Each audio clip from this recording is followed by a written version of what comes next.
आज का हमारा टॉपिक है probability density function. Probability density function एक इम्पॉर्टेंट कंसेप्ट है जो कंटिन्यूस रैंडम वेरिएबल्स के साथ हमेशा आता है। तो याद रखिएगा, जब भी हम बात करते हैं प्रोबेबिलिटी डेंसिटी फंक्शन की, तो जैसे ही हम लोग ये डेंसिटी वर्ड देखेंगे, इसके साथ हमारा आ जाएगा कंटिन्यूस रैंडम वेरिएबल। क्या जाए? कंटिन्यूस रैंडम वेरिएबल, ये हमेशा साथ में आएगा। ठीक है। अच्छा, ये प्रोबेबिलिटी डेंसिटी फंक्शन होता क्या है ये हमने पहले देख लिया है। अब इसकी हम लोग प्रॉपर्टीज़ देखेंगे। प्रोबेबिलिटी डेंसिटी फंक्शन जो होता है वो एक फंक्शन इस तरह से डिफाइंड है somewhere on x axis, this is F x. ठीक, ये फंक्शन आप जब भी देखेंगे ये हमेशा एक्स एक्सिस के ऊपर होता है, वो नीचे कभी नहीं जाएगा। इसका मतलब क्या हुआ? इसका मतलब ये होता है कि एफ एक्स का वैल्यू ज़ीरो हो सकता है, एफ एक्स का वैल्यू ज़ीरो से बड़ा हो सकता है, पर एफ एक्स का वैल्यू ज़ीरो से छोटा कभी नहीं होगा। ये हमेशा आपको याद रखना है, ये कभी नहीं होगा। ये हो सकता है, ये हो सकता है, ये कभी नहीं। जो डेंसिटी, प्रोबेबिलिटी की डेंसिटी है वो कभी भी ज़ीरो नेगेटिव नहीं हो सकती। ठीक, पहली बात तो ये।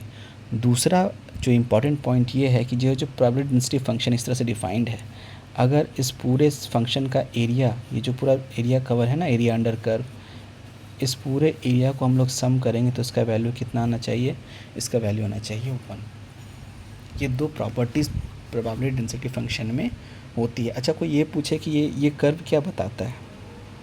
ये कर्व तो ये है यहाँ से लेकर यहाँ तक। क्या है?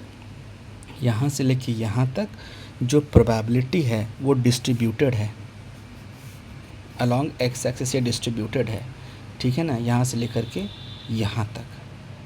और ये जो एफ एक्स है वो इस प्रोबेबिलिटी जो डेंसिटी है उसका कर्व है। इस पॉइंट पे प्रोबेबिलिटी डेंसिटी इतनी है, इस पे इतनी है, इस पे इतनी है, इतनी। ठीक है ना, ये उसका कर्व है ना। अच्छा, तो ये जो कर्व है, अगर आपसे पूछिए कर्व क्या है, तो ये प्रोबेबिलिटी डेंसिटी फंक्शन है। और ये क्या है? ये आपका जो एक्स एक्सिस है कंटिन्यूस रैंडम वेरिएबल है, CRV है, इसको हम लोग कंटिन्यूस रैंडम वेरिएबल भी कहते हैं। अब इसकी प्रॉपर्टीज़ हमने यहाँ से इस अभी तक क्या निकाली? पहला तो क्या है कि एफ एक्स का वैल्यू जो होगा वो ज़ीरो से बड़ा या ज़ीरो के बराबर होगा, जहाँ की एक्स माइनस इन्फिनिटी से इन्फिनिटी के बीच में कुछ भी हो सकता है। दूसरी प्रॉपर्टी क्या कही? हमने कहा कि एरिया अंडर कर्व, मतलब माइनस इन्फिनिटी से इन्फिनिटी के बीच एफ एक्स डी एक्स का वैल्यू कितना होना चाहिए? 1 होना चाहिए। ना 1 से बड़ा ना 1 से छोटा, 1 होना चाहिए। ठीक, तो ये दो इम्पॉर्टेंट प्रॉपर्टी है किसकी? कंटिन्यूस रैंडम वेरिएबल की। अब क्वेश्चन उठता है कि इसका सिग्निफिकेंस क्या है? मतलब इस दो फार्मूला को तो हमने पढ़ लिया, इसका यूज़ क्या है? तो इसका एक यूज़ होता है, जैसे कि हमारे पास एक क्वेश्चन है कि एफ एक्स कोई एक प्रोबेबिलिटी डेंसिटी फंक्शन है जो कि डिफाइंड है x²3 इससे, और ये है -1 से लेके 2 के बीच में। तो ये find out if it is a PDF। यहाँ पर हम लोग इस फंक्शन का यूज़ करेंगे, इस प्रॉपर्टी का यूज़ करेंगे। हमें पता है ये प्रॉपर्टी 2 की अगर एफ एक्स को गिवन रेंज में इंटीग्रेट कर दें तो उसका वैल्यू क्या? 1 आना चाहिए। तो हम लोग ये करके यहाँ पे चेक करेंगे।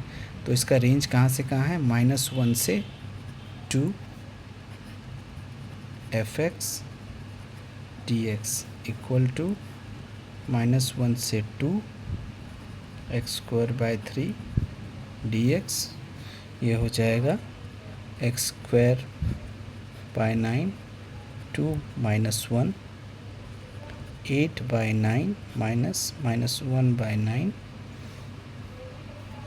सॉरी थोड़ा 1/9 इक्वल टू 9/9 इक्वल टू 1। ना जो हम लोगों ने इसको गिवन रेंज में इंटीग्रेट किया तो इसका वैल्यू 1 आ गया, जो कि इस प्रॉपर्टी को सेटिस्फाई करता है। Therefore fx square is what? It is a PDF। ठीक है, तो हम लोगों ने पहले जो भी अब तक पढ़ा है उसको एक बार रिवाइज़ करेंगे। जब भी हमारे पास प्रोबेबिलिटी डेंसिटी फंक्शन का कर्व दिया होगा वो हमेशा एक्स एक्सिस के ऊपर होगा। एक्स एक्सिस से ऊपर होने का मतलब ये होता है कि जो प्रोबेबिलिटी डेंसिटी होगी उसकी वैल्यू या तो ज़ीरो होगी या ज़ीरो से बड़ी होगी, नेगेटिव कभी नहीं होगी।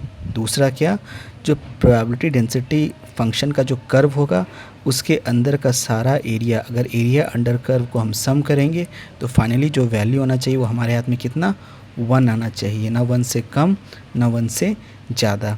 और इस दोनों प्रॉपर्टी को अगर हम लोग यहाँ पे मैथमेटिकली लिखें तो हम लिखेंगे f x is greater than equal to 0, x between -∞ to infinity and integration of f x d x from -∞ to +∞ equal to 1। ये मैथमेटिकली हम इस प्रॉपर्टी को यहाँ पे इस तरह से लिखते हैं। ठीक है, और इसका यूज़ हम लोग कहाँ करेंगे, तो ये टेस्ट करने के लिए कि गिवन PDF वैलिड PDF है या नहीं है, इसको टेस्ट करने के लिए। जैसे कि हमारे पास ये एक फ़ंक्शन दिया हुआ था और इसका रेंज दिया हुआ था, ये एक फ़ंक्शन था और ये कहाँ से कहाँ तक डिफाइंड है ये दिया हुआ था, और कहा गया था कि टेस्ट करके बताओ ये PDF है या नहीं। तो हमने उसका इस्तेमाल करके यहाँ पे बताया कि वो PDF है या नहीं। तो ये प्रोबेबिलिटी डेंसिटी फंक्शन और CRV को यूज़ करके हमने बनाया है। नेक्स्ट लेक्चर में हम लोग एडवांस एग्जांपल्स देखेंगे।